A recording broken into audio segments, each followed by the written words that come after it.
Öydeki. Çay alsana. Dada. Selam aleyküm. Aleykümselam. Oo. iPhone aldım. Oynuyor değil mi? 17. Bu ne? Değil yani renki.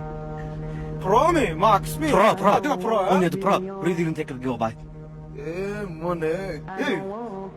Niyet var mı ne? Güzel. Maşin satayım diyeceksin. Koçkan sattın mı? Ay, iki tane yakın adamdı. İki tane oynayan yakın. Onu? Birini sattım, biri kalsın. Gördüm ben. Neyse tam satma. Ha? Ne oldu sen? Ne evladım he? Ha?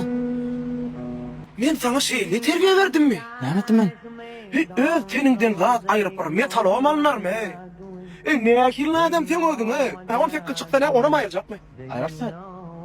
Sen tanıdık öyle mi ne mi? Geç ben sana düşündüreyim. Kirlerini işletmeli. Bu öz teninden zat ayırıp o iPhone alınmaya düşünüyor musun? İnanmıyorum şunu doğrulamını. Doğrusun. Öyle tamam. Ana ayarlamam bana iPhone 17 soğuk etti. Geleceksin soğuk etti. Eğitin abi görüyor musun? Kimden kirleden geliyor. Ödümden lan ayırmalar. Düşünüyor musun? Ne kirli adam sen oldun o? Ben sana söyledim. Sen mi daha düşündüm? Ha çağacak aşık. Gelce ağama telefon alıp dursun ha. Gördün sattı. Ha? Gülden adam diksana. Bana bir yere kol ya. Esası zat şun gibi kadar masaya kıçırttı. Oy. Zato iPhone 17 var. Can. Sen seni gitmeyeceksin. Esas zat özünden zat ayırmasan böyle.